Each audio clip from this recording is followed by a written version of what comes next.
The show today is our state representative representing the 46th District, Kathy Schmaltz. Hi, Kathy. Hi, good to see you. Welcome back. Good to see you. Well, yeah. Well, I see you all the time. Well, thank At you. every event, yes, yeah. Well, thanks. So, is Halloween a big deal for you? What's really great. It was walking in here, I ran into a skeleton. So then it's that time of year where you're going to see all sorts of things. And I did the trunk or treat at the fairgrounds last week, and it was so great. Of course, the weather was wonderful, but so many great kids came through and families, and they were so polite. I mean, that was wonderful to watch. Yeah, too bad they're going to be wearing winter coats over their Halloween costumes tomorrow night. I know. I remember those days. Yeah, I remember those days. Too. Seemed like when I was a kid, it rained every Halloween. It snowed and mud. I remember the mud and the snow, but that was part of it, though. That was fun. Well, congratulations. You got your first bill signed into law this year that states have to update their laws to provide for state police to conduct background checks for potential employees.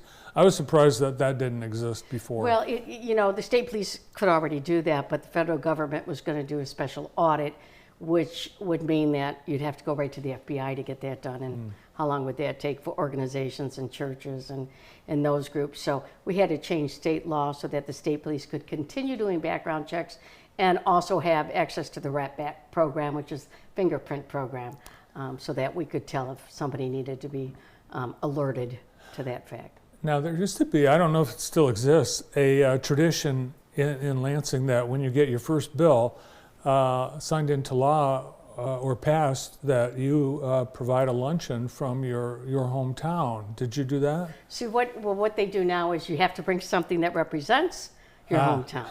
So, of course, I brought Gilbert's chocolate and then a Jiffy Mix from Chelsea.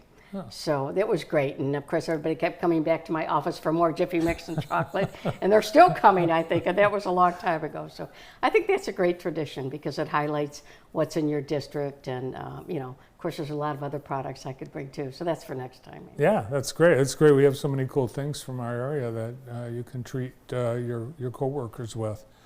You're the minority vice chair of the Behavioral Health Committee, and you're also on the House Energy Committee and the Health Committee. And the Senate last week, they're doing all kinds of things with energy. I don't know if they've made it across the aisle yet, but a very aggressive plan and timeline to become clean, green, net carbon neutral, a lot of different things.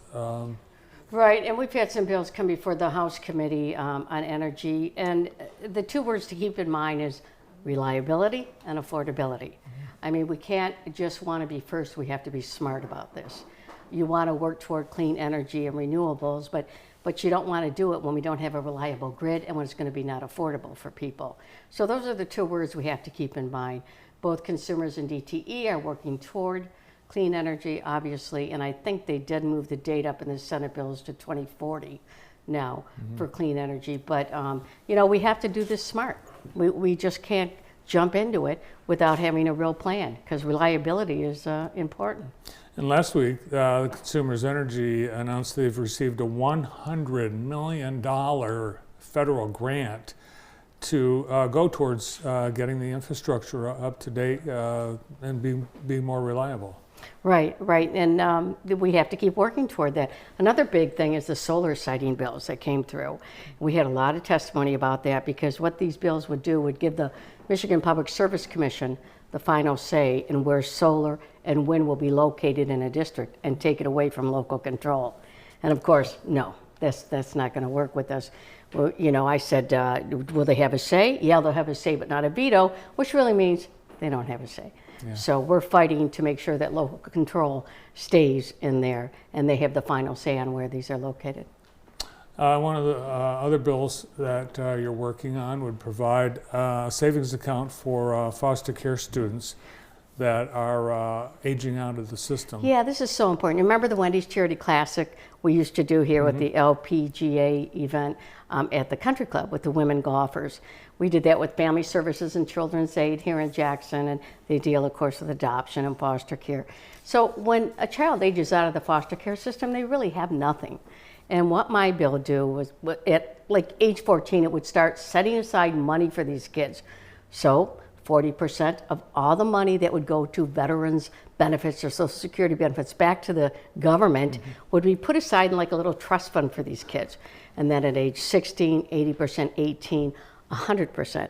So when they age out of the system, they have this little trust fund of money to help them on their way. And it also includes financial literacy to help them learn how to budget the money and live off this money. So it's just a start. We need to do a lot more for these foster care kids, but it is a start. Yeah, because it's almost like when someone gets out of prison, they give them like a bag with some coupons. And here you go. Yeah. You're on your own. Yeah, we have to do a lot more to help these people. I was reading a story about Henry Winkler yesterday. Oh, yeah. And I didn't know this till yesterday. He had dyslexia. And his parents apparently treated him like he was an idiot. But he was embarrassed his whole life, like at table reads during Happy Days. He didn't know what his script was, and he improvised. You've got something that you've been working on for dyslexia students in Michigan. Right. I was on the Michigan Dyslexia Institute board for a long time, and it just amazes me. We know how to fix it. We know how to teach these kids, and we're just not doing it. And to have another high school graduate call and say they can't read, that's on us. We have to fix it. So Orton-Gillingham method, and what it does is it's multi-sensory method. So it's speaking, hearing, touching with the sand trays. It's all the multi-sensory stuff to teach these kids. We're talking Walt Disney, Leonardo da Vinci, Albert Einstein, Henry Winkler, Suzanne Summers, Jay Leno, Rob Lowe. I can go on and on. They're all dyslexic. So they're very smart, very creative. It's just a processing problem that when they see the words on the page, they don't see what we see. We know how to fix it. So it's about time we fixed it for all these kids. Also, you're trying to get some help for veterans with PTSD. Right, and we have to help our veterans a lot too. And what my bill does is provides a hyperbaric oxygen treatment pilot program.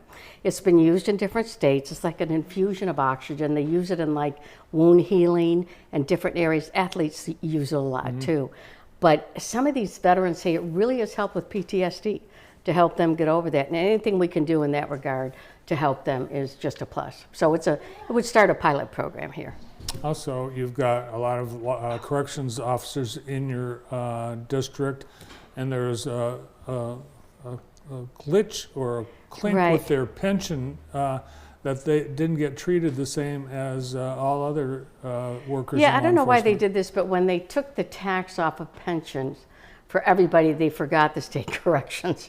They put the county corrections, but they didn't put the state corrections officers in there. So my bill will include them in that to make it just uniformity. I think, taxes should be taken off of all senior retirements, but we're still working on that one. But yeah, this just brings everybody up to uniformity. I'm working on a lot of things. I think so, and there's a lot more that people are talking about. Are you a Spartan? Yes. Yes, I thought so. This year? No. No.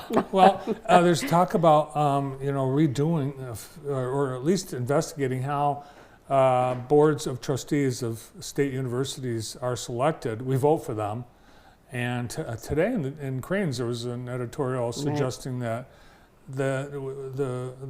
the governor or other they want it to be appointed. Yeah. I'm not quite sure. I mean, it is true. How many times do you go into the polling booth and how many people really know who are the regents at U of M or the trustees at MSU? A lot of people don't. No one does. Yeah, so there's a question about that. I want to look more into it, but yeah, they're having a lot of problems at MSU right now, and I know many of the trustees, and I've been talking to them about it. Yeah, what a mess. And apparently the board it sounds like they're pretty dysfunctional. Oh, well, we won't comment on that one. I wasn't going to ask if you were wearing a Halloween costume, because I saw you last week at the Big Brothers thing, and you and Pat were one of a handful of people without costumes, including me. I know. Yeah, where was your costume? I'm not a costume. Well, that was so much fun too. I love that. Big Brothers Big Sisters always has great events, and that was wonderful. Mike Shirkey looked pretty good in his outfit over there too. But yeah, it's so fun. There's so many great groups around here and so many nonprofits. Michigan Theater, we're in our big capital campaign. right now, and that's so exciting. Every time I go in there to see the scaffolding up and the plaster being fixed, it's just, we're going to get that thing done, and it's going to be done for decades to come, and that's so exciting. And you've got some office hours coming up, I think, next Yes, week. November 10th. It's 12 to 1 at the library here downtown Jackson, and then 2 to 3 in Chelsea at the City Council chambers. So Great. We'll remind you about that on Today in the J next week. Great to see you. Thanks for coming well, in. so I have to ask you, I saw an old coffee cup framed there. So I have one of those. Is that a collector's item It is a now? collector's item. Okay, so Yes. I should be not using it and keeping it, I guess. Hang on to it, yeah. Okay, all right, sounds good. Yeah. So Keep it- what has it been, 23 years? 23 years. Wow. Yeah. I remember you doing radio at Jackson Crossing telling me that you were going to start that. Well, I told you because you're a TV star at Channel 10. No, but and I remember you talking about how you were going to start the station, and look how far you've come. Congratulations. Well, thanks. That's And wonderful. Thanks for all your help and support. We Of appreciate course, it. always. Our state representative, Kathy Schmaltz.